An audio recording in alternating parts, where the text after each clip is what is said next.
You're going to be the customer tonight, and I'm going to be troubleshooting for you. All right, here All you right, go. so Here folks, you go again. Okay, all right.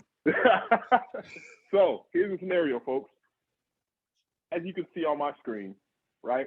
We have clients, right? We have PCs that are connected to their desk, right? And of course connected to switches. And we have a DHCP server. Okay. The scenario is our PCs, our employees came in and they're not able to get an IP address. Why? Okay. Of course, we went over it last night. A couple of things, you can do to resolve it or what have you. But I'm going to show my way using the OSI model of how I would go ahead and remediate the issue. Claude is going to play the customer. I'm going to ask get some information from Claude, and we're going to go from there.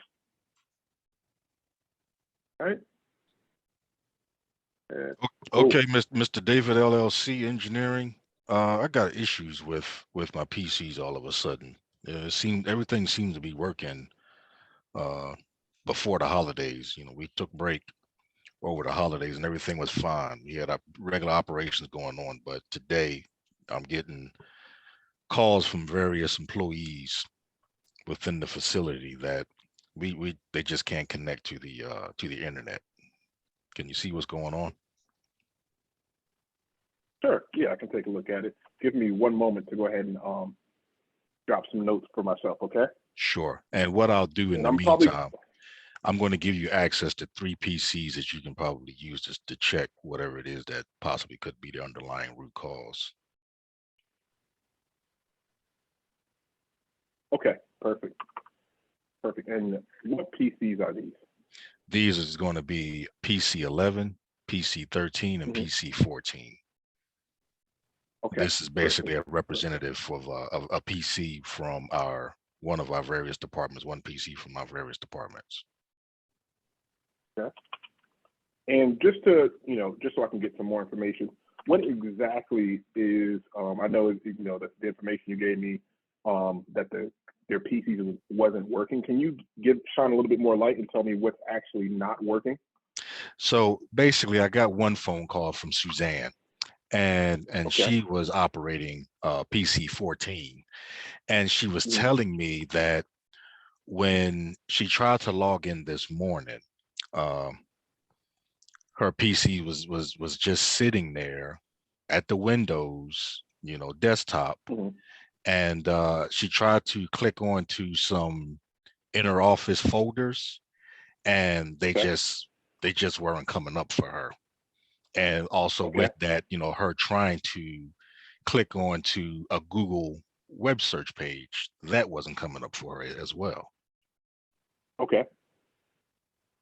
Okay, perfect. Great. So I'll go ahead and let me go ahead and ask you this. Can you give me access to, that device that's having issues, or do you have a test device that we can use? Any of the PCs that you shared with me, so we can go ahead and see what's going on? Currently, we have test PC 14, number 14, that you can utilize. Take a look at that and see if you can enter that way. Okay. All right. I'm going to go ahead and go into PC 14 and start taking a look. Okay. Okay.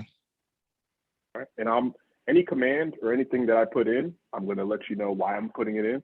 Okay. And I'm doing it just to gather some information, just so I can, process everything and gather some things so I can properly troubleshoot. Is that okay? Okay. Yeah, that's fine. That's fine. I probably wouldn't understand what you're doing anyway. Most of my career has been, just office management and doing some paper pushing and things like that. So I have a hard time trying to set my VCR at the house, believe it or not. Hey, you can help me out because I need help setting up my VCR. I haven't seen Lion King yet, so you can help me out. It's all good. It's all good. Okay. All right, Mr. Claude, give me one moment. I'm just going to check a few things. Okay.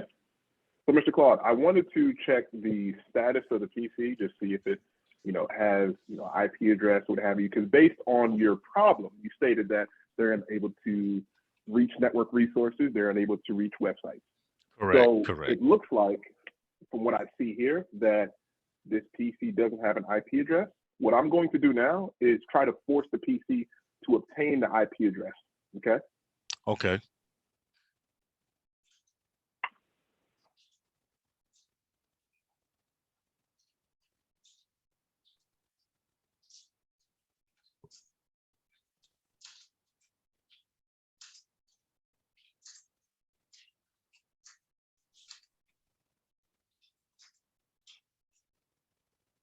If this helps, I've also contacted the facilities team, and I talked to the head maintenance manager, asking them if there was anything that may have happened to the building over the past 2 weeks or so, and they said that there was nothing that was out of the ordinary. So I don't know if that helps any or not. Sounds good. Okay, thank you. So I'm going to go ahead and get the information that I need.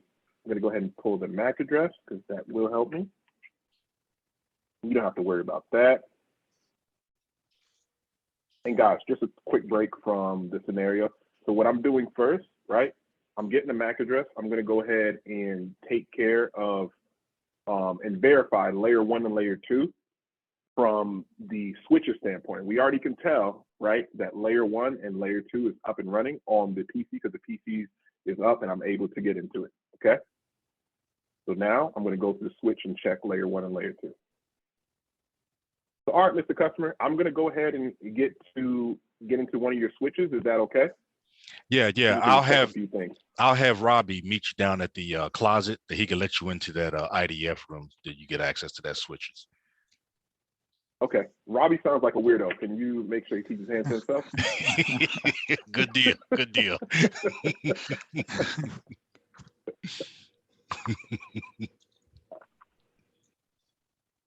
All right. So first, folks, right? I'm going to go ahead and I'm going to check. I'm going to go ahead and see what port this PC is connected to, right? Because let's say I don't have this diagram in front of me, right? I'm just logging into the switch. Oops. Hold on. There's that. I'm just logging into the switch, just getting there. It's patch paneled up. I can't see anything. So I'm going to go ahead first, and we're going to go ahead and check the MAC address table, right? Because what I do have is I have the MAC address of PC14. So let's go ahead and check the MAC address table. Perfect. So I have the MAC address table, and it doesn't look like I see anything there, right, that matches up with the MAC address I have here. So the first thing I'm going to do, right, is I'm going to go ahead and shut down the port, all the ports that are on this device, and bring them all back up.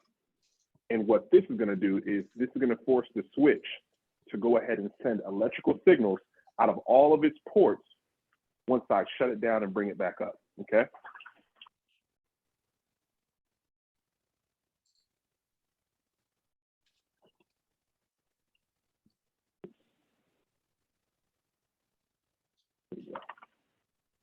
All right, so first I'm going to verify the ports that I have on the switch.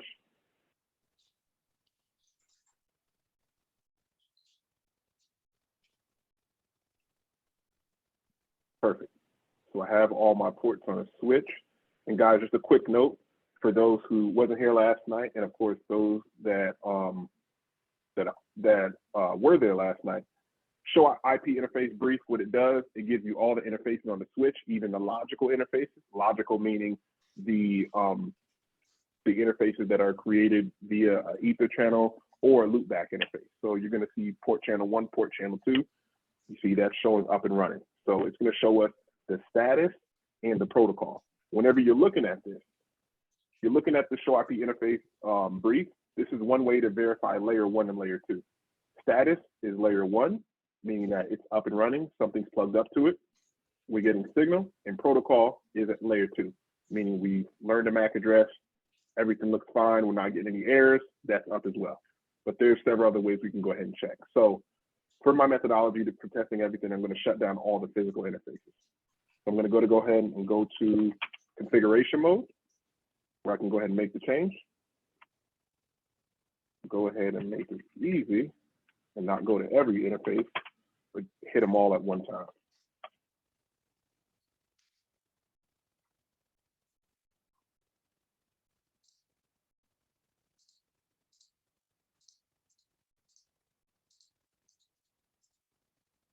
And what I'm going to do is, again, shut down the port and bring it back up, or what they like to say in the industry, we're going to bounce the port, okay?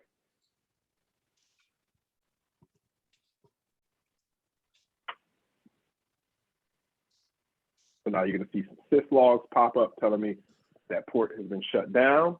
And of course, it's going to come right back up since I issued a no shut. And what a no shut is doing is just reversing, of course, me shutting it down and taking down layer 1 and layer 2 of those interfaces. Okay, so we'll give it a second, wait for it to come up. And then my next step is I'm going to go ahead and go back to checking layer 1 and layer 2, check the MAC address table and see if it has indeed learned the MAC address of PC14 just by bouncing the port. And if not, there's another methodology to where we can force the switch to learn the MAC address of PC14.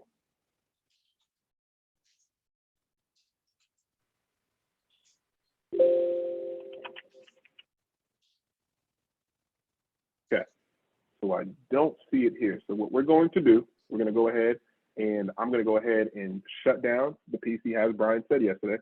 We can shut down the PC and bring it back up. Or what I can also do is force the PC to try to request a IP address again. So I'm going to go ahead and run that command. And of course, this is just a Linux box, but if this was Windows, what you could have done is just went to Control Panel, went deep into the adapter settings, and hit the radio button for manually putting the IP address, and then go ahead and go back to the other radio button and say, hey, obtain an IP address dynamically, meaning you'll be reaching out to a DHCP server. So now that it went ahead and ran in the background, I'm going to go ahead now and check the MAC address table, because essentially what it did is it sends signals and a broadcast message from itself to the entire subnet or the entire LAN or VLAN that it's a part of, and trying to find the DHCP server. So switch 6 should have learned the MAC address. So let's go ahead, run that command again.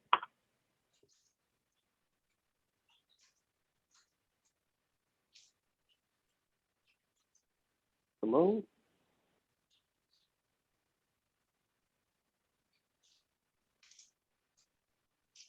Okay, and it has not. So we're going to go ahead and have to do our last bit of trying to make the switch learn the MAC address. Is we're going to go ahead and turn off the device and turn it back on.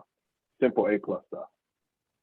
So, Mr. Customer, just want to let you know this PC that we're working on, I'm going to go ahead and turn it off and turn it back on. Is that okay? Sure thing. Awesome. And Mr. Customer, just to let you know what I'm doing, I just want to make sure that the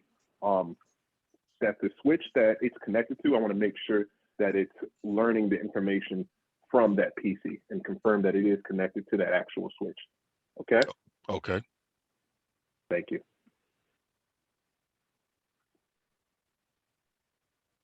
While we're waiting, Mr. Customer, what did you eat today? I had some stir fry cabbage with some red peppers, some yellow onions diced up in there, and a little leftover turkey from Christmas. Sounds fancy.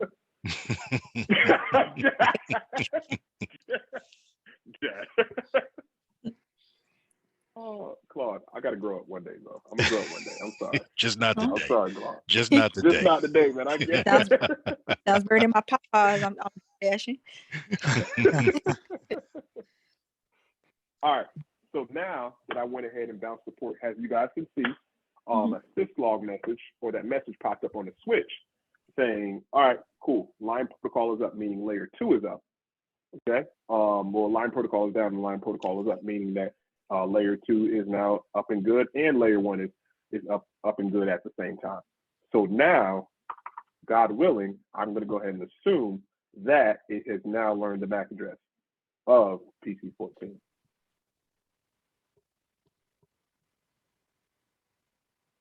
Okay. Okay. So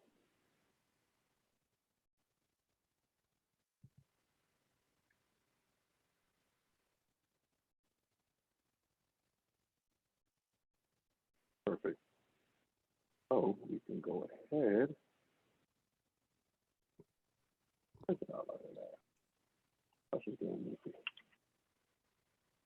We'll continue to troubleshoot. It doesn't look like it did learn it. I'm going to go ahead and give it another shot.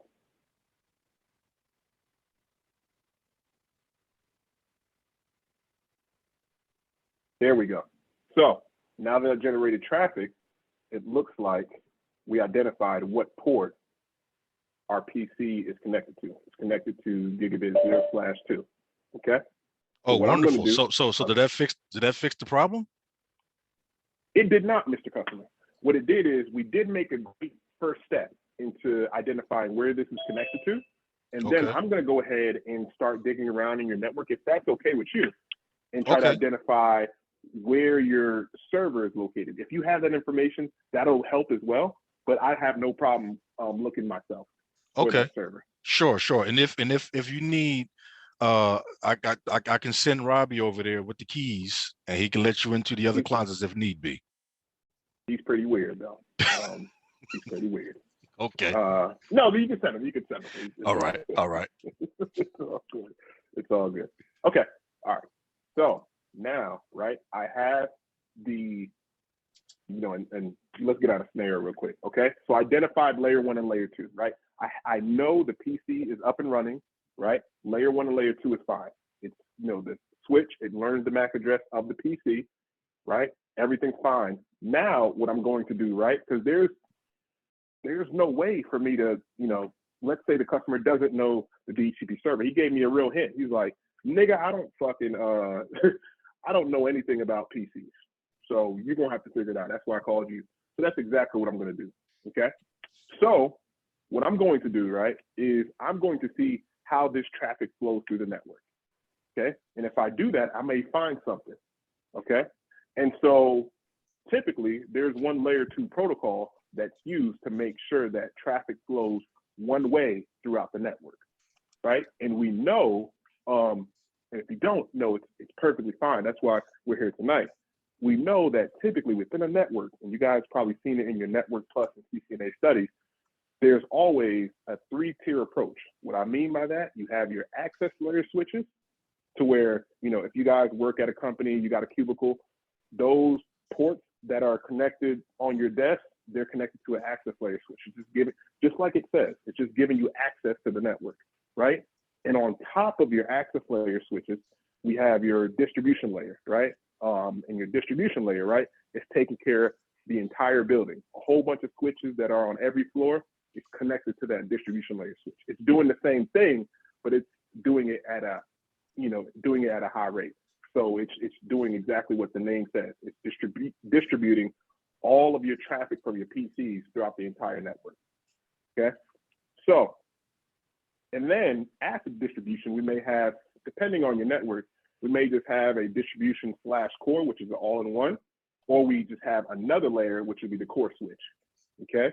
And typically that'll be your, typically your layer 3, your gateway, your router, your layer 3 switch that's doing some routing and some switching at the same time. But at the end of the day, the traffic has to flow one way, okay? And how switches perform that and make sure that traffic is going to flow in one way is by spanning tree, okay? One of the 3 major functions of the switch is it's going to go ahead and make sure there is one way flow of traffic utilizing spanning tree on redundant links. I know that was a mouthful, so I'm gonna tell y'all what that means. So we're looking at this diagram. Where's my little rubber ducky of a tool? There we go. Okay. So we're on switch 6, right? Still layer 2. Still layer 2, not, still layer 2. And we have links. We got links between each other. Because of course, if one cable dies or the weirdo, Claude, what's the weirdo's name again? Talking about Robbie? Yep. So if the weirdo, because he's still a weirdo. So if Robbie does something bad, right, and pulls a cable, trips over a cable, right? He trips over one cable. If we only had one cable plugged up, our network is down, right? The network is down for PC14, right? So typically in you guys' environments, you'll probably see, you know, they have multiple connections between multiple switches. Okay. So with that, right? Back in the day, they saw, hey, we can, you know, we can make sure we have a redundant network, but we don't want to make sure that the traffic is just flowing constantly, right? Because if we do that, then it'll never reach possibly here, which would be our core switch or our gateway. And it'll just be keep going on and on. So what spanning tree does, it makes sure, let me create one flow. I'm going to go ahead and, you know, forward traffic this way. And I'm going to forward traffic this way, but I'm going to block this way. Okay. And just make sure, you know, there's one flow of traffic. Okay. So the next thing I'm going to check is spanning tree. I'm going to find out who my root is. Okay. Because I may possibly get an answer there. Okay. So let me go ahead, bring back up my switches.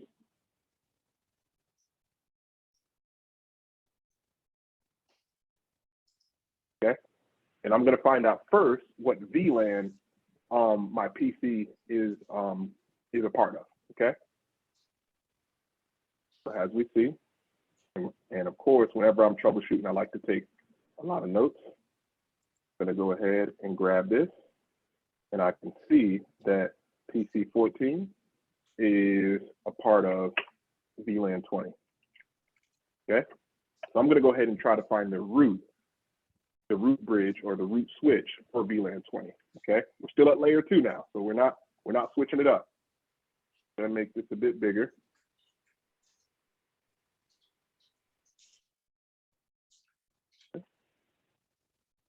We're gonna make it just for VLAN 20.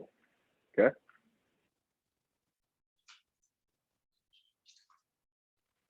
Cool. Move this out the way. Cool. So I have the information that I need, right? I have, of course, the root bridge, which is identified here, and it's telling me the bridge ID. The bridge ID is a combination of the priority number and the MAC address, okay? And this is the MAC address of that switch, okay? So 5001.0005.0000. So I'm gonna copy that.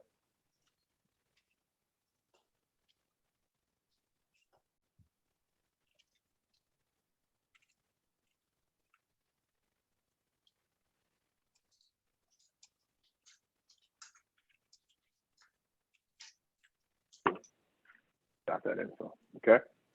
And now what I'm also gonna do, I'm gonna slow it down and I'm gonna go ahead and take a look at my interfaces, their role and their states, okay? Very important, okay? And I'll send some documents over after this session that goes over the different roles and different states as a refresher. But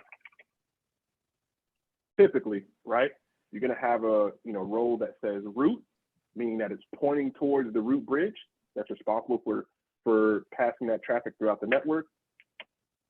And I have non-root bridges, right? And those are typically connected using a designated role port, right? What we see right here.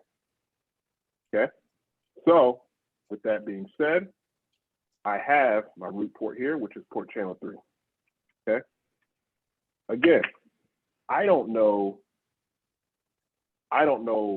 how the stuff connected. I can't see it. I'm just virtually looking at it. So how am I going to find out who's part of port channel 3? And how do I find it, right? So now I'm going to go ahead and dig a little deeper. Still staying at layer 2 and layer 1, okay? I'm going to go ahead and check spanning tree again. Add some changes. Root port channel 1, okay?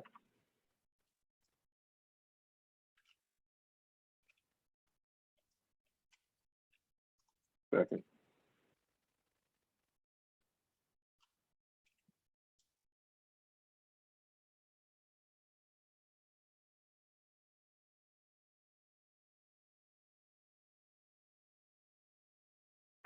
Okay, perfect. So port channel 1, that's what I guess it changed now. So our root port channel 1, I'm gonna go ahead and that. Now what I'm gonna do, I'm gonna go ahead and look at which interfaces are part of port channel 1, okay? Perfect. So gigabit 0/0 and 0/1 is part of port channel 1. Okay. Go ahead and grab that.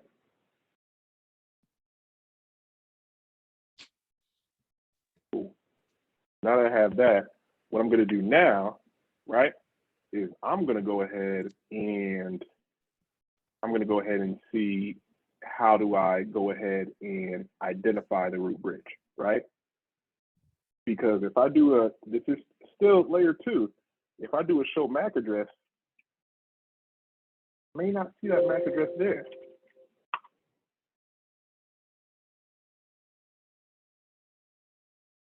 Which I don't see that MAC address there, okay? So what I'm going to do, another way so I can identify the bridge, is I can go ahead and I can do a show CDP neighbors. And I won't pipe it, Claude. I know you're itching right now trying to tell me how to get to it, but I won't do that just yet. So I'll do a show CDP neighbors.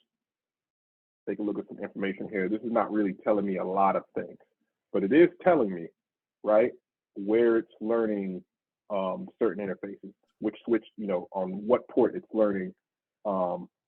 It's learning the on what port on this switch it's learning that information. So we see gigabit 0/0, 1/0. We have 1/1.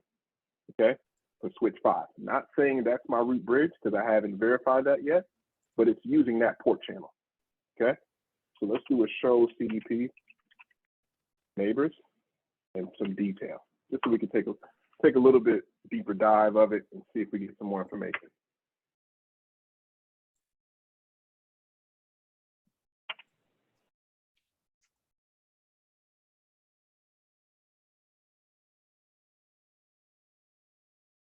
Okay.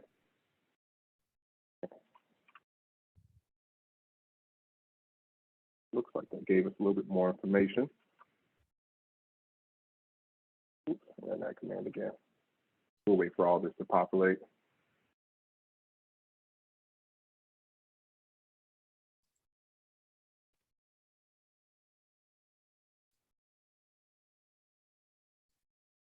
Come on, there we go. Perfect. What we're gonna do, we're even gonna dig a little bit deeper.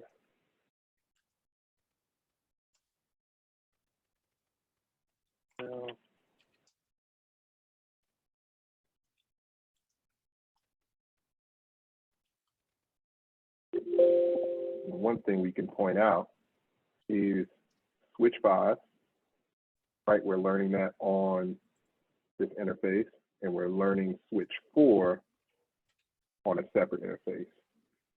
Okay, that's still part of the channel. So it's possibly going that same route, but I'm going to go ahead and still dig a little bit deeper and see what's going on.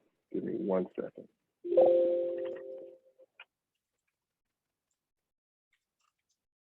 PC will start working.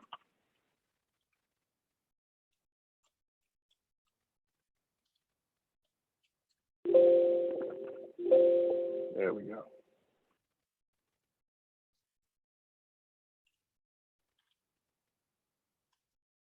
Cool.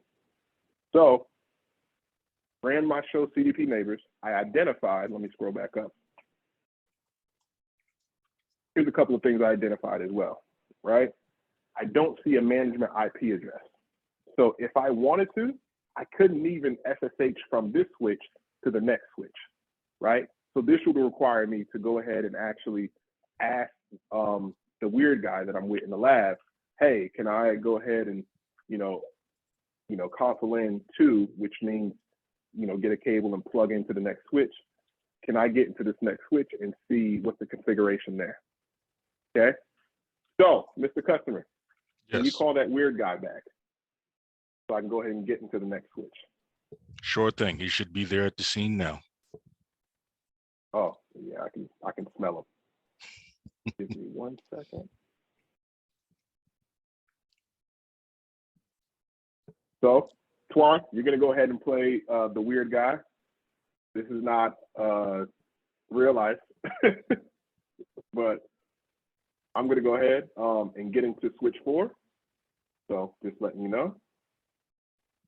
And pop in.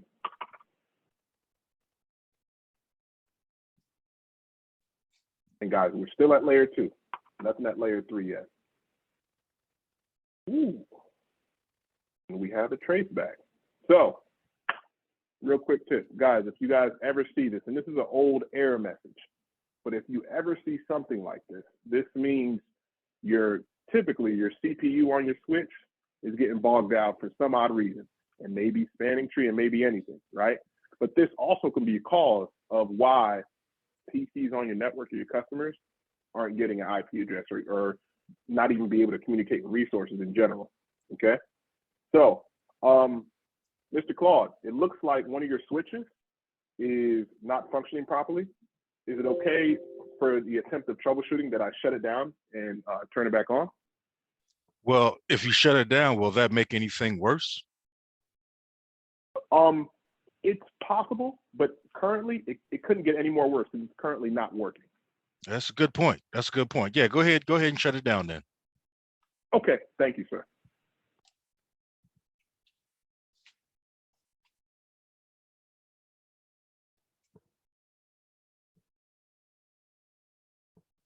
Okay. So I still got the information from switch 6. Still got it here. Okay. Still at layer 2. Haven't reached layer 3 yet, so we're good rolling.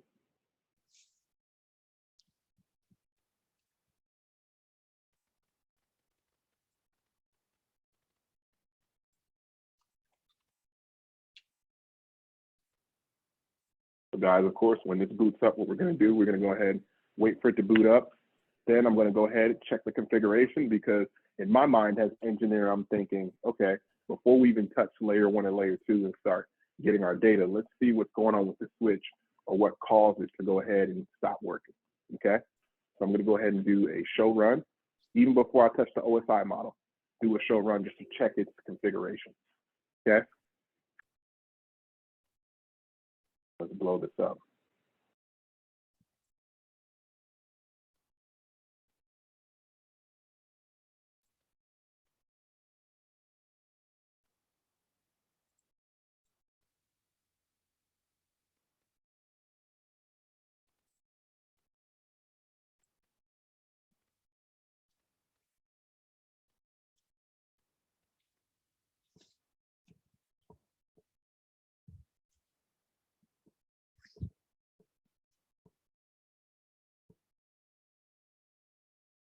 Guys, as you can see, the switch is going a little bit slow. It's slowing down. It's not doing a lot of work. And just in the background, just want to let you guys know, I made a couple of changes to the lab from last night. So now this might require me to go ahead and tell the customer some bad news, but tell them some good news too. Oh, Hey, Mr. Customer. Yeah, I'm here. Hey, Mr. Customer, how you doing? Okay. Hey, Mr. Customer. So I went ahead and rebooted and attempt to troubleshoot it. It looks like it's still hanging on. And of course, it's still, it still has your network in a broken state. So this may be the cause of the initial issue that you reported, as far as your PCs are unable to communicate with the internet. What I'm going to have to do in my attempt at troubleshooting is to go ahead and shut down a couple of your switches that's connected to it, and just make sure that no other switch is affecting it, in layman's terms. Okay, so it sounds like you're looking at a divide and conquer approach. Absolutely. Okay. Is that okay? Sure. Go right ahead. So guys, here I went ahead and explained what I'm going to do, and of course what I'm assuming, right, and what my hypothesis is, if I'm thinking about the troubleshooting method, is possibly a broadcast on, probably a spanning tree loop, right, that can cause the CPU to go ahead and get hogged up because it has to process so many packets. So what I'm going to do, I'm going to shut down everything.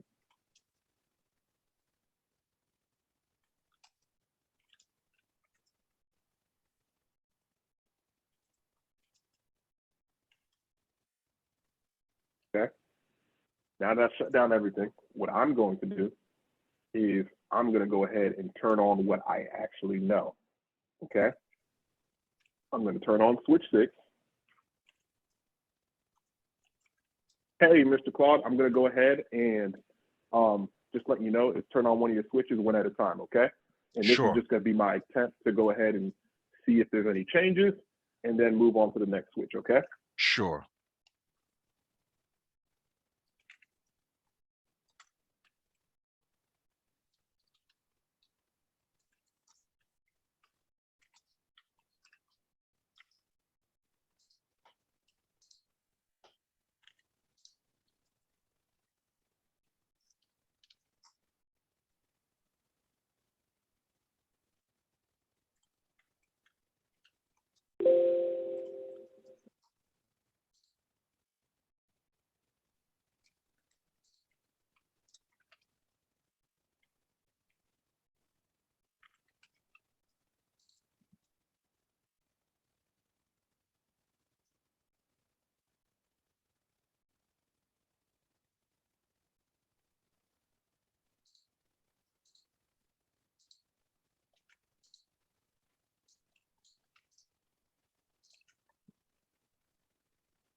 Cool.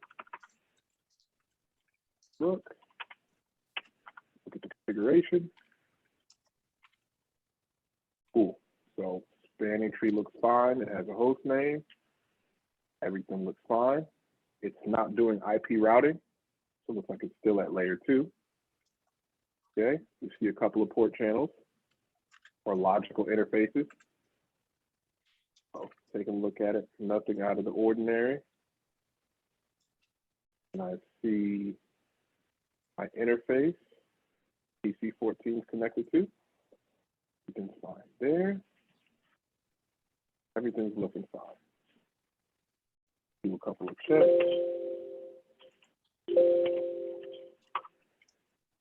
Okay. This table isn't learning anything. And what I expect is I don't expect to see anything in spanning tree. Perfect. Okay, so it does have our interface. So it's still pushing out. It's still pushing out. Hold on, guys. Give me a second.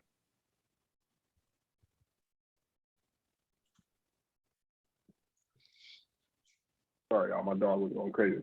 All right, so we see the interface here, right, which PC14 is connected to.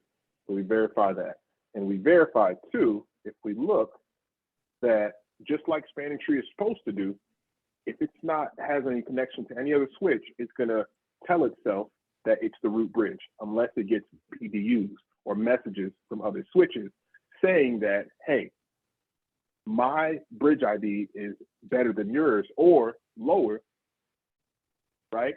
In the case of layer 2 election processes, I'm going to go ahead and take the role of being the root bridge, okay? But currently now, since it doesn't have any switches plugged up, and I purposely didn't plug up any other switch yet, it's going to go ahead and be the root bridge in itself.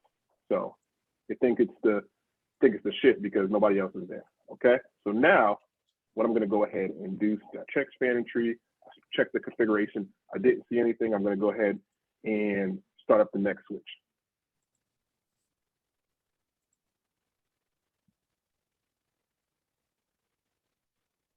And guys, again, we're still at layer 1, layer 2. Haven't moved anywhere with layer 3.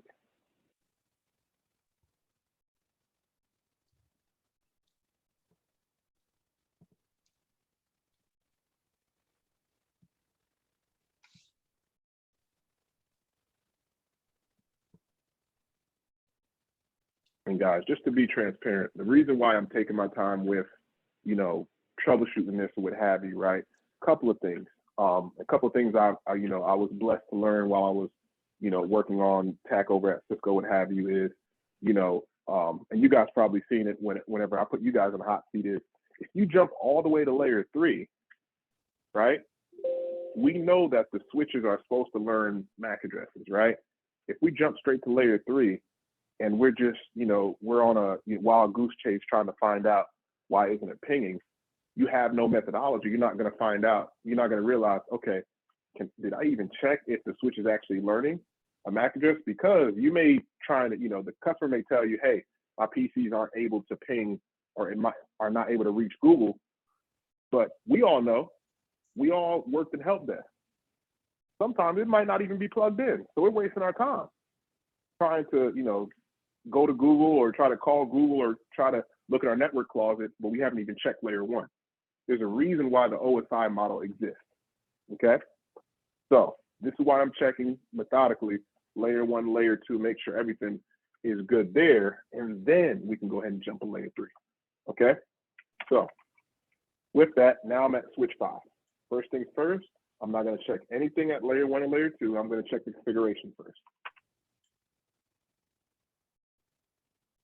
Okay, all right, okay. This is not doing IP routing as well, so it looks like it's layer 2. No specific configuration, basically saying nobody configured it, telling it that it's the root bridge on switch 5, so it's fine. We have a couple of port channels. See here, looks like we only have 1 port channel though. So we're gonna go ahead, take a look at that, investigate that. We're gonna go from there, okay?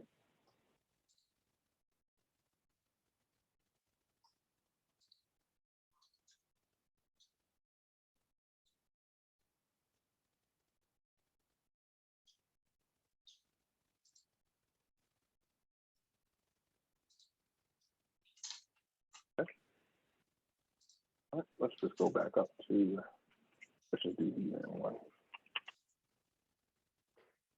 Okay, perfect. So it looks like this selected this bridge to be the root. Okay. All right, let me do show MAC address so I can look at the MAC address table. Okay. And let me look at the CDP neighbors again. Still looking at, I'm looking at layer 2 stuff still. Okay. So we're gonna ignore this. We're gonna ignore that, but we're gonna look at this. So we have 2 connections over to switch 6. Okay. Go ahead and check to see, because we can think about it. We have an ether channel over to switch 6, so that's a logical ether channel. So we can go ahead and check to see if that's port channel 3.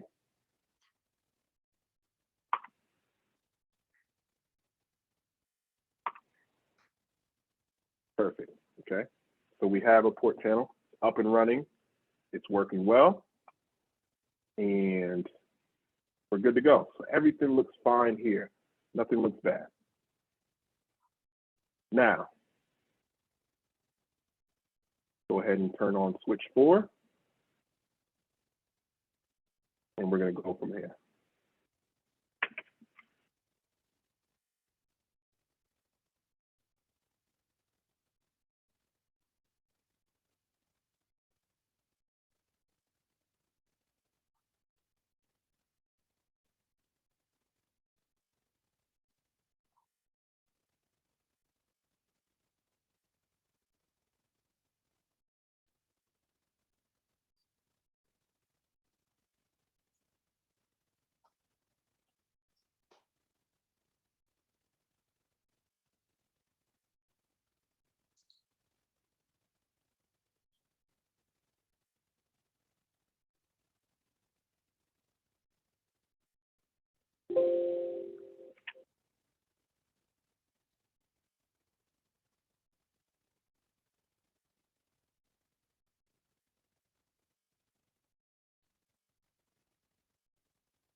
Let's give it time to go ahead and boot up.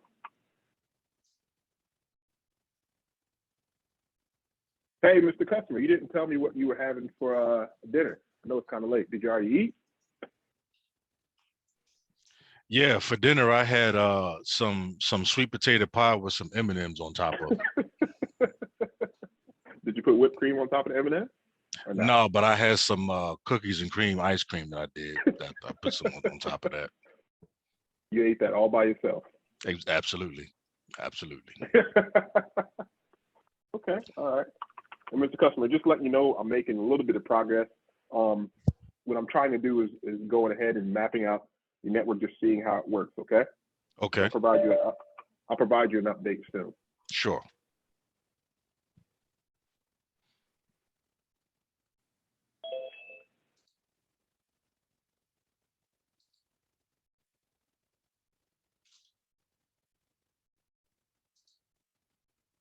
So guys, a couple of things, and of course, just letting you know now what it did, the switch halted, okay, which means it's the same error we saw again. It stopped, the CPU is being hogged, of course, I'm pressing enter, right? And there's a couple of things that I can see here, right? Interfaces doing what it does whenever a switch boots up, is going up and down, but, okay, but what we see here is we see that gigabit 0/2 is suspended. It's telling us that the ether channel is, you know, it's not reading LACP, that protocol, that layer 2 protocol, to have a ether channel on the other side of the link. Okay, and so this is again a possibility. This may be a loop, and of course, you know, we may have indicators from of course the syslogs here that's telling us, hey, process spanning tree, right? That's a big indicator that we have a layer 2 loop. How do we fix it?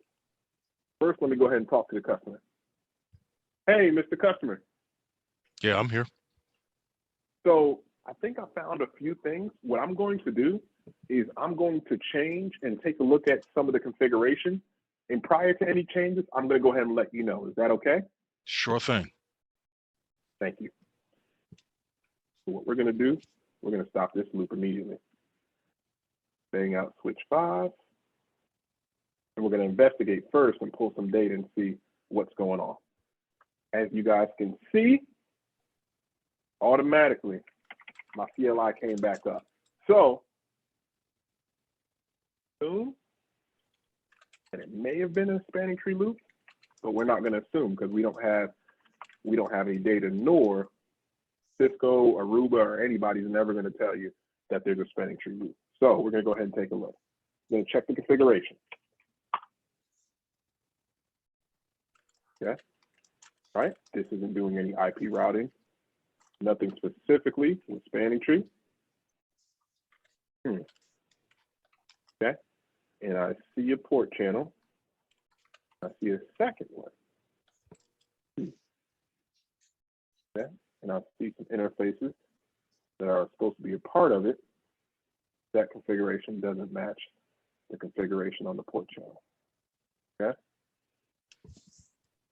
What I'm going to do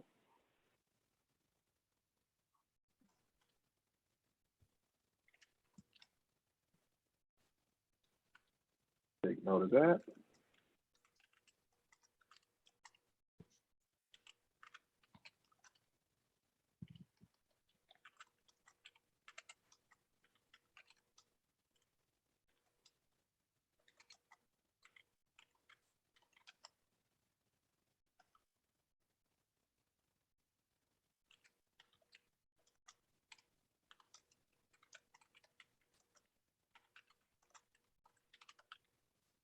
Cool. So I have that. Okay. First things first, we're going to go ahead and fix this. Make sure this matches up. And there may have been a change and the customer wouldn't know, so I'm not going to ask them. So I'm going to go ahead and make that change. Hey, so Mr. Customer, so I want to go ahead and give you an update. Sure. Okay, so I found a few things that may be causing the issue that we're finding in your network to where your end users can't reach Google or what have you. I'm going to make a few changes to attempt to see if my hypothesis or theory of why you're having these issues are correct. Okay. Okay.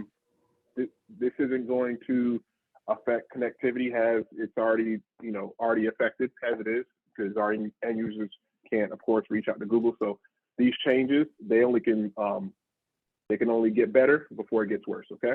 Okay. All right. All right. So first things first. Identified before channel 1 was fine because that worked when switch 4 and switch 6 is fine. And let's go ahead and confirm that. Let's do it, show ether channel, confirm that's working fine. So port channel 1 is fine. No issues there, okay? Grab that. Okay, let me grab this too. Again, we're still at layer 2. Still at layer 2 troubleshooting. So what I'm gonna do, I'm gonna go ahead and I'm gonna erase everything off the ports that are part of port channel 2, because that's where it looks like our problem child comes in. Because again, our problems didn't start until we shut on, or brought back on switch 5. So, we have interface gigabit /2. Well, let's do it at the same time. Two, three. Okay, and what this does, that default command, it brings it back to its original state without any configurations or what have you. Okay. Now what I'm going to do, now that I did that, I'm going to be able to delete the port channel, and this is just best practices. Oops. I got the interface in front of that. Boom. Okay. Now let's verify.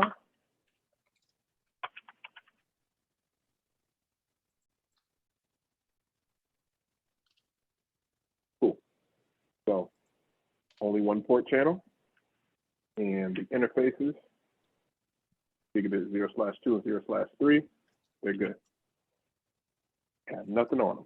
So let's go ahead and create a whole new channel. But before we do that, what I'm going to do is I'm going to check layer 1 and layer 2 between switch 4 and switch 5.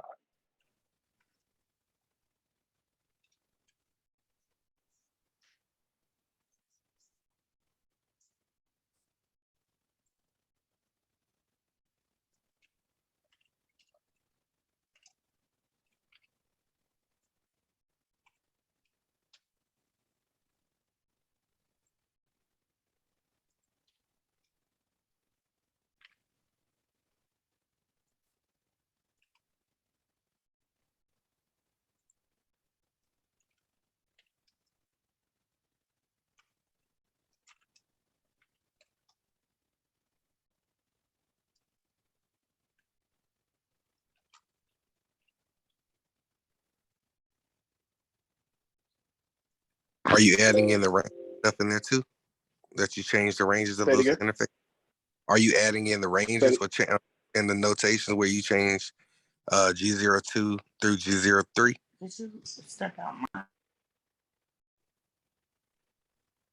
Sorry, I can't. I can barely hear you, buddy.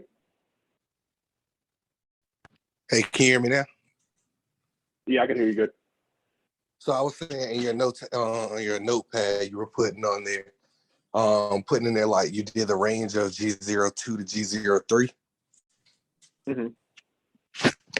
I mean, I can, right? But I already put in there that I deleted port channel 2, right? And the interfaces that were a part of port channel 2 were these interfaces. And so I put in there, I defaulted my interfaces. So no need to be I'm just too specific. No, and that's all good. That's all fine. This is just me. Everybody's gonna have their own flavor with troubleshooting or what have you. Okay. Cool. Take a look at this configuration again.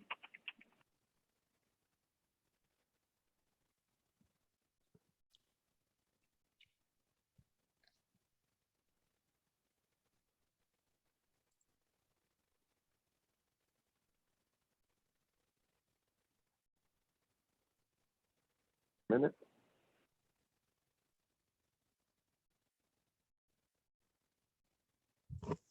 Forward. You see any changes?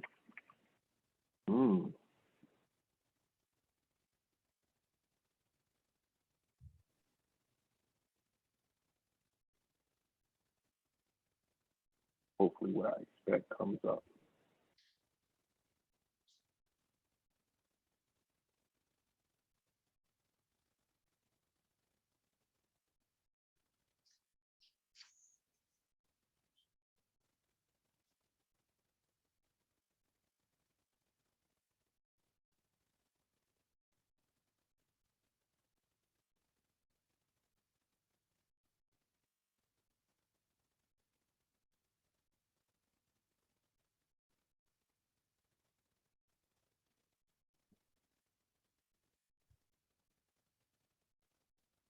So in this instance, right, and it may not pop an error, right, but switch 5, right, and switch 4 has both halted. Okay.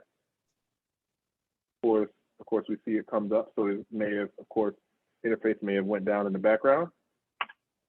But whenever that happens, we can go ahead and suspect, maybe our first hypothesis that we made, something at layer 2, it being spanning tree, may have happened. Okay.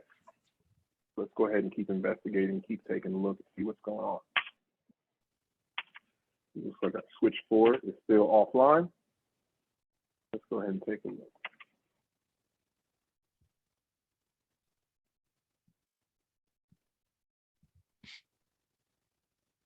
Oh.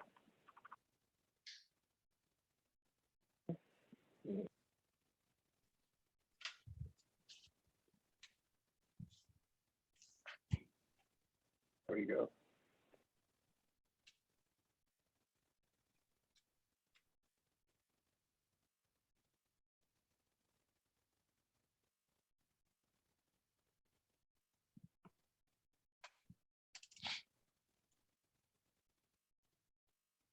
Yeah, and if you guys can see now, both switches are slowing down.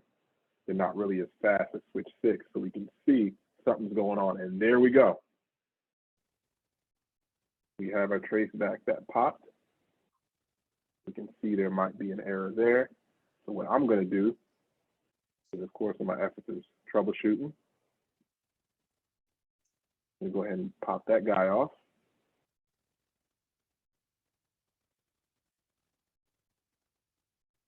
Okay. And what we're going to do, since I'm physically at the site, right? Physically at the site, I can see everything. We can see the 2 connections that are connected to switch 4.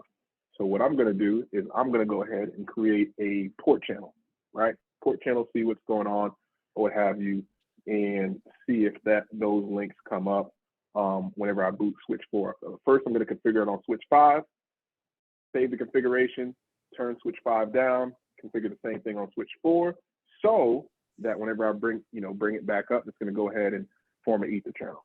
Okay. Good deal. Running big again.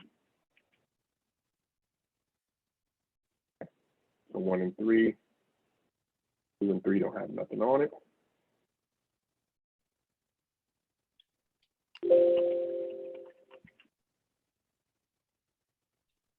Cool. All right, layer 2 is good. Layer 2 is good. Go ahead.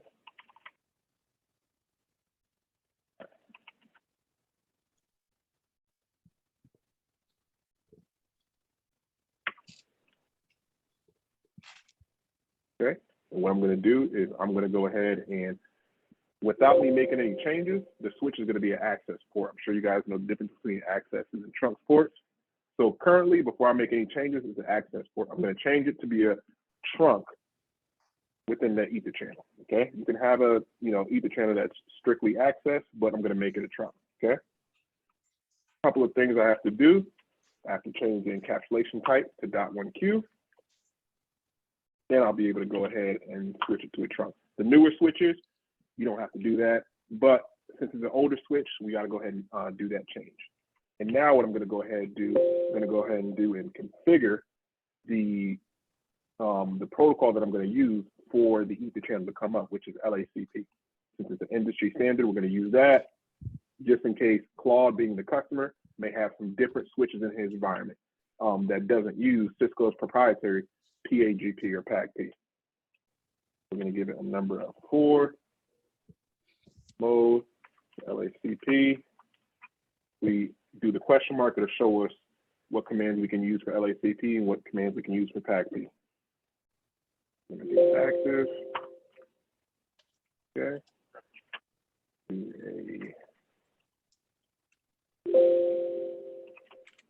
not going to do a no shut yet.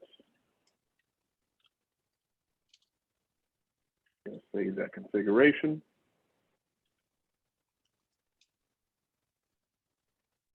Okay.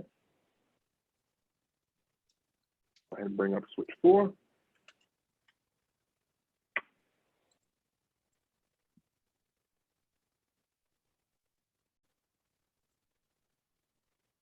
Let's just give it a minute to boot up.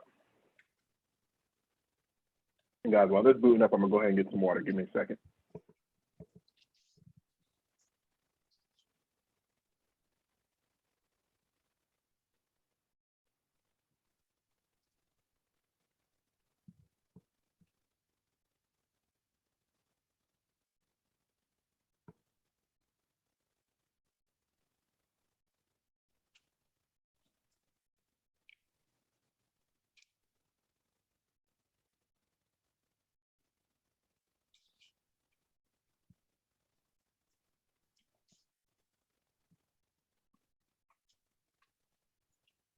All right, folks, I'm back.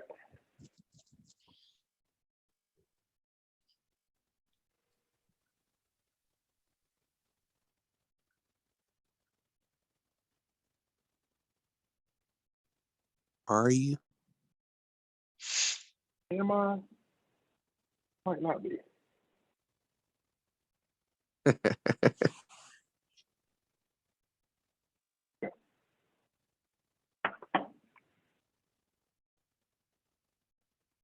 We're gonna go ahead and notes out handy dandy notebook.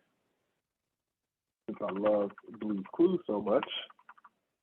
And first we're gonna go ahead and we have the configuration. We're gonna go ahead and configure the ether channel on this side that we're gonna connect the two with each other, okay? Let's check that configuration because it looks like we may have already had it configured.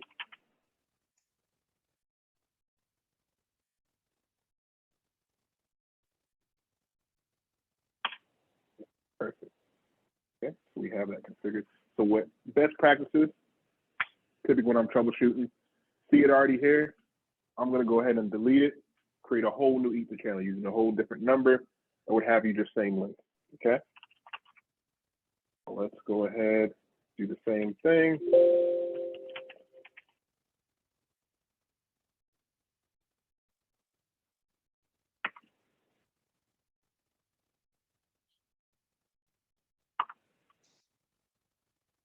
Verify, and then delete it.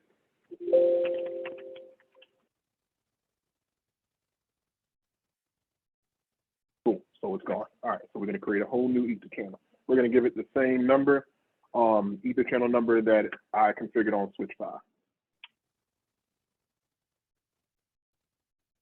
Go ahead and configure that. 2, 3. Same thing as before. Set the encapsulation.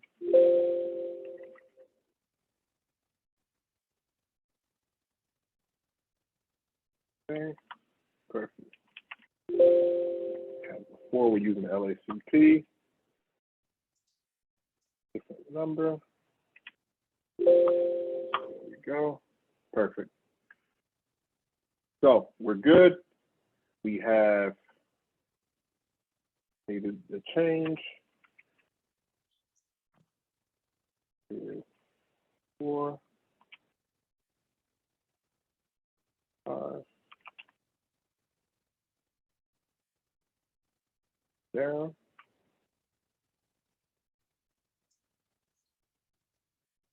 Cool. All right. So now here's the moment of truth. Let me go ahead and bring up both of those interfaces up. Cool. Nothing yet.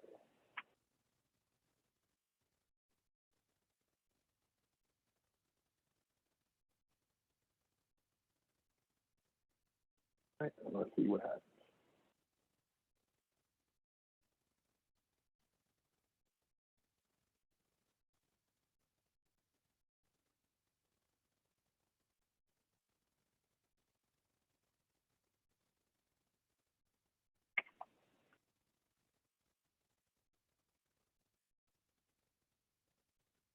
Okay, so we have an error. In a moment.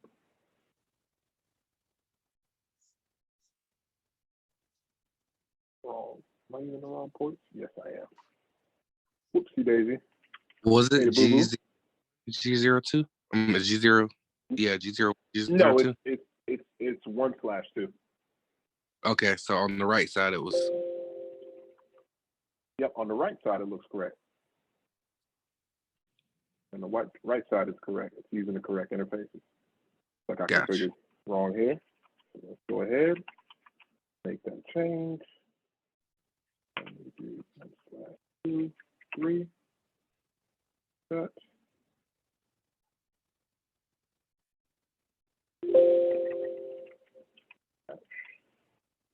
Go. Look. Same thing. Let's give another number. It doesn't have to match on both sides. Give it a 6. Cool. And let's bring this back up. See what changes we have now.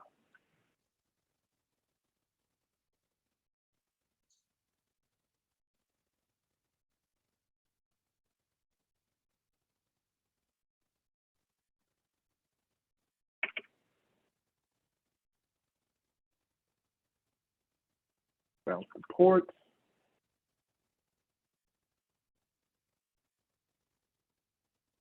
See what's going on.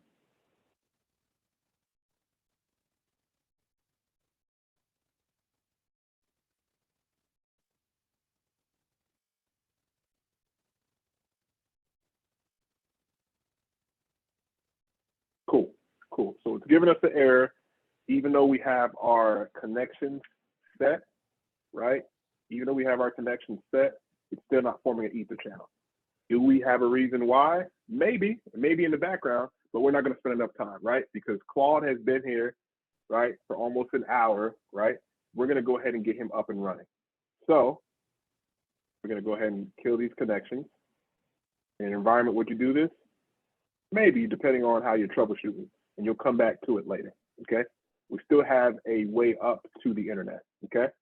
So what we're gonna do, second.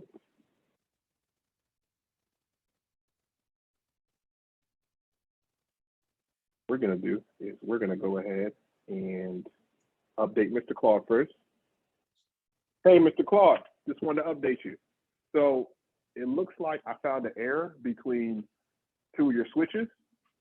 What I'm gonna do is just to go ahead and get you up and running, I'm gonna go ahead and remove 2 of those connections.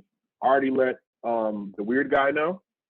So me doing this, I'm gonna go ahead and test to see if there's see if there's a connectivity thing and follow if there's, if the connection comes up on that PC, okay? Okay.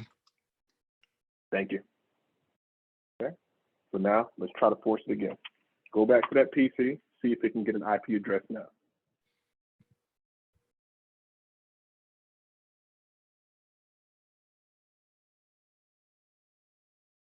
Got an IP address.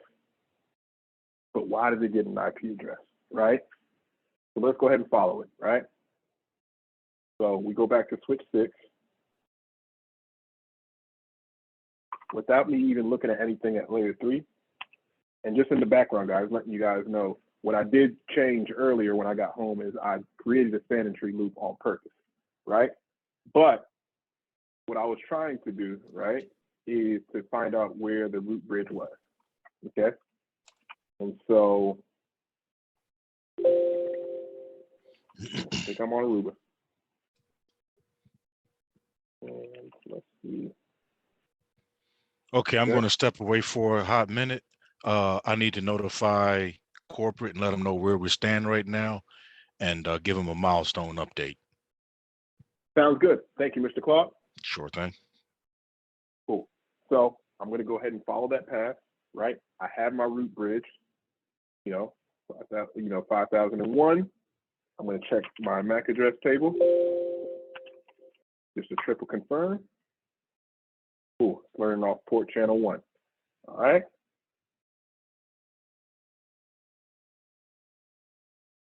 Oops. Where's that command? Perfect. Okay. So I have my port channels up and running. All good. And I'm learning off port channel 1. Port channel 1 should be connected to switch 4, right? So we confirmed it right here, port channel 1. And where is, let's go ahead and confirm. right? But if we look through our MAC address table, it's not going to have this MAC address. Here's the reason why. And this is CCIE, CCNP level stuff, but I think it's a good thing for you guys to know. The bridge ID, right? It's going to use the MAC address of the interface with the lowest ID number, right? So if you have interface 0/0, it's going to use that. It's going to use that MAC address. Okay. Rather than if you have interface gigabit 0/24, it's not going to use that one. Okay. So that's how the bridge ID will always be identified within span and tree. Don't need to know it for the exam. Good shit to know. Okay.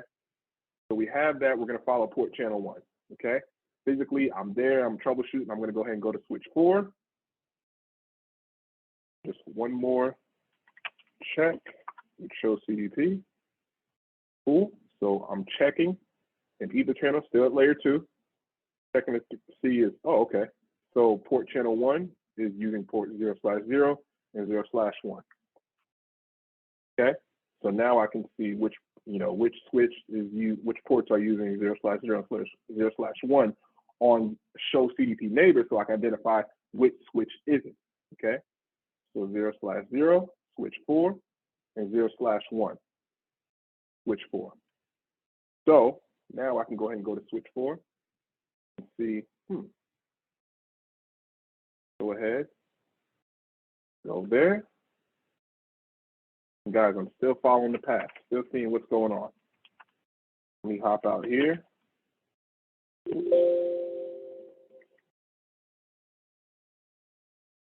Still at span and tree, so I'm going to go ahead and stay there. Perfect. Okay. So this switch, of course, it's not the root, right? Because here is where its bridge ID is, right? 5001.005.000. Okay. But still have a root port here connected via gigabit 1/0. Okay. So I'm going to do a show CDP neighbors, still at layer 2, still troubleshooting. Haven't even touched layer 3 yet. Okay, so what's connected on gigabit 1/0? So it looks like I see a core switch. Okay, core switch, I'm there, I'm connected. Let me go ahead and get into that core switch. Take a look and see what's going on. Before I do that, let me just do a check, the configuration, see if there's anything layer 3 here. Of course, we checked earlier. Let's just double check. Nothing layer 3 there. Okay, so I'm going to go ahead, pop in that core switch.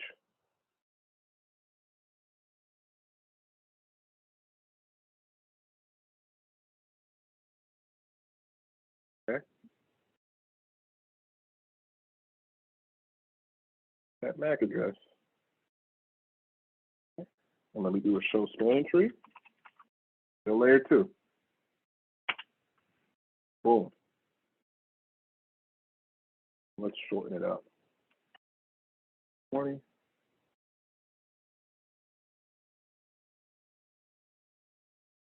VLAN 20, y'all, right? So it's telling us right here, this bridge is the root, right? But just like I told you guys earlier, it's going to use the lowest interface that's on the switch, right? So it's going to use that to identify has the bridge ID. How we can confirm that? Do a show interface for that port. Let's say 0/0,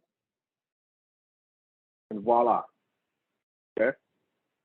Even though it's down, right? Layer 1 and layer 2 is down. Jerry, I know you remember this from yesterday.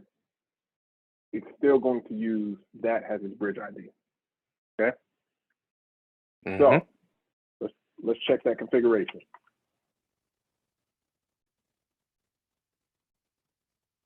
Okay. All right. Okay. See some SVIs here. All right. Perfect. Perfect. So see some IP addresses here. Okay. All right. And, yep. See here. And it looks like a common denominator. It can be, it can be, this is your DHCP server or this is your DHCP server. Okay. How do I check that, right? So I can go ahead and ping either of these. right? Because here are my IP addresses of my SBIs, my virtual interfaces that I created on the switch. Let's go ahead and ping these two. So I'm gonna put in my notes. Now I'm at layer 3.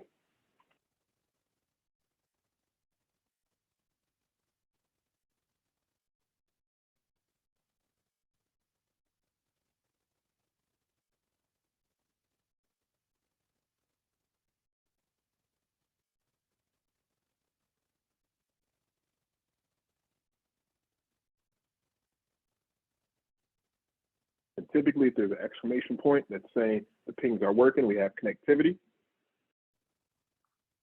As you can see, success rate was 0. So let's try the other address, okay? 1.50. Instantly worked, instantly came up. It's all good to go, right? So we can go ahead and assume, hey, that's the DHCP server, okay? Let's check our VLANs. All right, going back to layer 2. Okay, so we have our server VLAN. Let's do a show IP art since we identified that this switch is doing layer 3. So with that helper address, we have the MAC address of the DHCP server.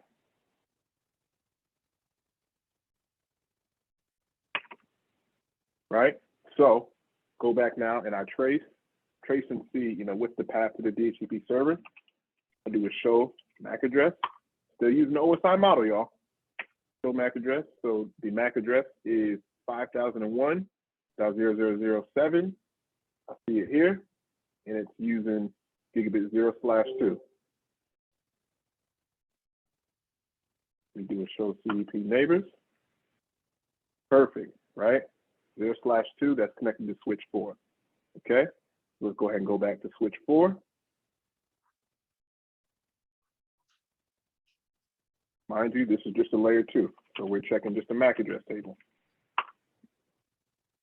Okay, so we see MAC address for the server there, right? We can even get even more granular and just put the MAC address of just the server, right? That'll be more efficient.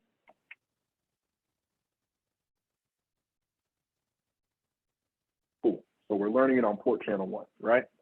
And let's do a show ether channel.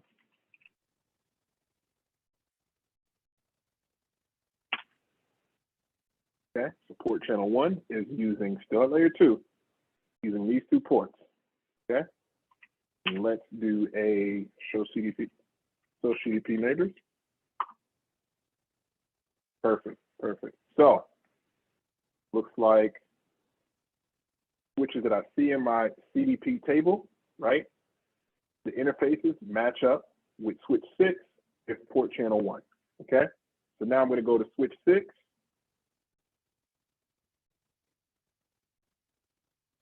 Okay, 6. I get the MAC address table here for my server. 1. Perfect. Port channel 3. Let's check the port channel where interfaces are part of port channel 3. All right, gigabit 1/0 and 1/1. Let's go ahead and check our CDP neighbor table. Perfect. So interfaces that match up in the CDP table, because it's not going to show up as a port channel, just individual switches as you guys see. We're looking for 0/0 and 0/1, which it looks like is switch 4. I'm sorry, we're looking for port channel 3, so 1/0 and 1/1.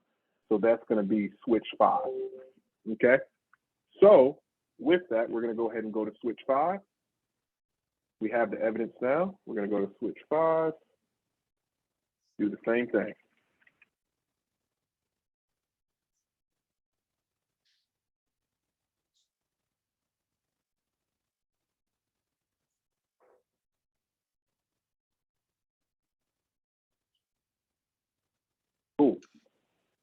now. We went ahead and confirmed, boom. We have the server that's connected, right? It's connected to switch 5, and we can assume that there was a spanning tree loop, okay? So now I can go back and tell Mr. Customer, hey, Mr. Customer, want to give you an update? I'll fall asleep. I think he was really in corporate. yeah. Claude, you went to corporate? look, he about to get me fired. but again, guys, so you guys see, right? Why using the OSI model, we see it on the A+, we see it on the Network Plus and the CCNA. It's right there. You know, slow it down, take your time, and your answer might be just right in front of you as long as you take your time. Any questions?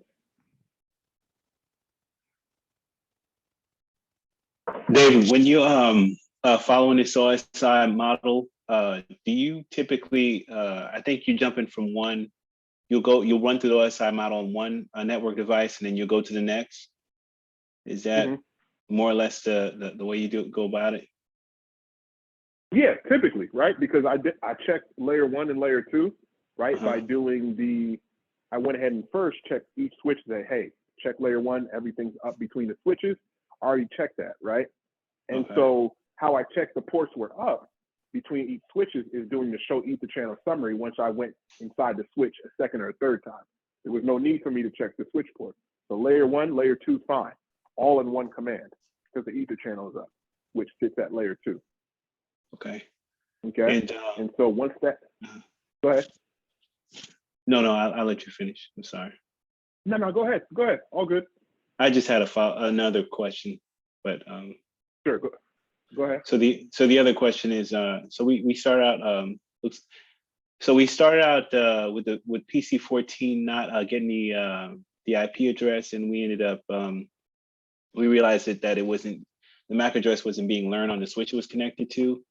And so ultimately rebooting that PC fixed the issue. But I'm curious, could this have been caused by the broadcast storm? Or was that a separate problem in addition to the broadcast storm? That makes sense. This was absolutely caused by the spanning tree loop, aka the broadcast storm. Okay. Absolutely. Right? Okay. Because the and again, I set I set the BPD utility on purpose. But yeah, so what the traffic was doing, it was going in a loop. Switch 4 and switch 5 had to keep processing traffic. Then it got hogged up and it shut down, it halted. Oh, okay. So while it wasn't necessary, like in that stalled state with that traceback error, they were still being affected, not being able to learn the MAC addresses of their connected nodes. Right, because again, the CPU is being used so much trying to process all the information, the CPU is going to kick back the error of the traceback error you saw and say, hold up, whoa, I can't do too much at one time. Okay. Just go ahead and shut down and let me process. That's what switch 4 and switch 5 did since it was participating in that loop. Yeah. Okay. Okay. All right. And so, go ahead. So remember when we were looking at the side by side, and I was asking about the like when we established which side was right and which side was wrong, and you had to go back in and reconfigure some stuff on the right side, right? That's when you were doing that, it was at G2 through G3, but in the notepad, because I could be wrong, I was just making sure I wasn't confusing myself. The G0, it wasn't supposed to be G02 to G03. But you talking about the ether channels between switches 4 and 5. Yes. That's what he's referring to. Yeah, and so that's when I corrected myself and said, hey, it's actually interfaces 1/2 and 1/3, and I made that change. Okay, cool. Yeah, so the diagram that you probably thinking of, Brian, was the first one that we did where you saw you was thinking the 0302. Right. Yeah, so David, if you would minimize that switch 5 console output so he can actually see. Yeah. So what he had between 4 and 5 before, when we was messing with this same topology, when he presented it to us the first time around, it was gig 03 and gig 02. Okay, gotcha. Yeah. So when he was talking about he made some changes, he obviously changed the actual port connections themselves from what it was originally. Okay, cool. Hey, Claude, they must corporate must have you really tied up over there. No, I'm gonna tell you what happened. I had an actual ether channel problem on my actual gear. And because my traffic was going through that specific ether channel on my 3750s, it actually blew me out of the Zoom call. Damn. Yeah, because what I did was, just like you saw him do, I realized that I didn't have a specific VLAN going through my port channel that was allowing a specific VLAN going through my port channel. Now here's the thing. There's a destructive way and a non-destructive way of configuring while you're live. Okay, and that's a whole nother topic of discussion right there. But when you have an actual port channel that is actually in use in production, there's a way to add VLANs and a way to delete VLANs that are non-destructive, as opposed to what David did here in the video, where you tear everything down and then rebuild everything back up.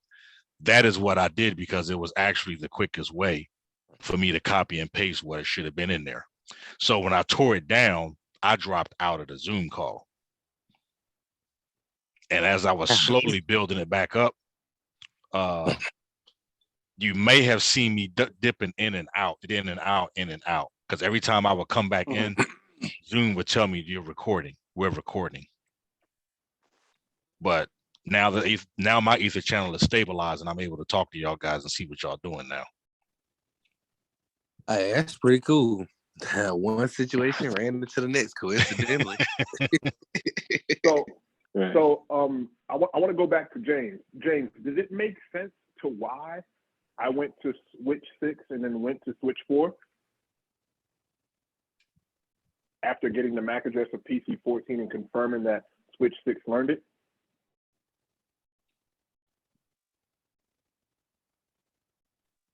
James, you still there? Yes, I'm still here. I think it made sense to me why you started out with, you went from the PC first, and then you went to switch 6 first, and then you resolved the issue between switch 6 and PC14. I get that part. But you said why you went to switch 4? Yep. Did you understand why I went to switch 4? No, I don't think I think I missed that part. Okay, no worries, right? So what I did, right, is once I identified, cool, my switch 6 is learn the MAC address of PC14, I'm gonna go ahead and check spanning tree and identify, okay, what's my path to my root, right? To my root or my, and that root may be a layer 3 instance of a switch, right? It may have some IP addresses on there. Typically in an environment, it may have, your core layer switch, distribution layer switch that may have an IP address. I'm going to go ahead and follow that, okay? Because that's where layer 3 might be, okay? So I'm going to just go ahead and check the root and see if there's any, because I was searching for configuration to see if there's anything layer 3 or layer 2 that's pointing me in the right direction, because I don't know about this Mr. Claude's network, okay? So I was searching for that root, okay? You're searching for the root, yeah. So you found the VLAN associated with the PC14. I think it was 20. And then I guess since maybe you're running PSVT, you got to find the root associated with VLAN 20. Is that right? Absolutely. Okay. Yep, absolutely. All right. But I had a dilemma, right? Is I knew what the root was, right? I had the MAC address, right? But it didn't show up in the MAC address table. Okay. But in spanning tree, it told me what the root port was, which is port channel 1. Right? Okay. So then Okay, I use that, cross-reference it with show CDP neighbors, switch 4, go to switch 4. Oh. Then switch 4, we do the same thing. Check MAC address table, check spanning tree, check the ether channel, and check CDP neighbors. Go to the next one. I'm still at layer 2. I'm not touching layer 3 yet. I'm just keep going and going and going till I got to the core switch. That makes sense? Yes, it does. Thank you. Good stuff. Cool. Okay, and then you used an interesting command earlier to change the ports back to their default interfaces. Mm-hmm. What was that command? Yeah. And is that just, does it come in Sure. handy like when you just want to, like, instead of like hitting no, you know what I mean? Like copy pasting and hitting no. Is that why you use that command? Absolutely. Yeah, I mean, and guys, and shame on me, right? I did the wrong thing what I normally wouldn't do in troubleshooting. I would go to the configuration of that interface and take all the configurations, okay, before defaulting it or wiping it, right? Because I've been on troubleshooting calls. They have a whole bunch of configurations on the interface. If I default and don't remember what I defaulted, I'd have made more problems for Claude than me trying to fix it. Yeah. You see what I mean? So always good. Take a snapshot of the configuration, then defaulting it. Defaulting it, typically it wipes it. It clears it out. You know, it clears out anything that may just be on that interface, right? Bring it back to its original state when it was out of the box. So I typically like to use that to go ahead and configure it, you know, instruct the customer, tell them, hey, let me go ahead and configure it myself, see what's going on, boom. Okay. Gotcha. Okay. Thank you. Appreciate it. Thank you, Dave. Makes sense. Claude. Any other questions? No, it's a lot, fellas. So y'all can watch the recording and hit me up a few days later. My birthday ain't until Saturday, so y'all can hit me up privately. I got you. Yeah, of course you're gonna call me. All right, well, fellas, I'll go ahead and shut it down.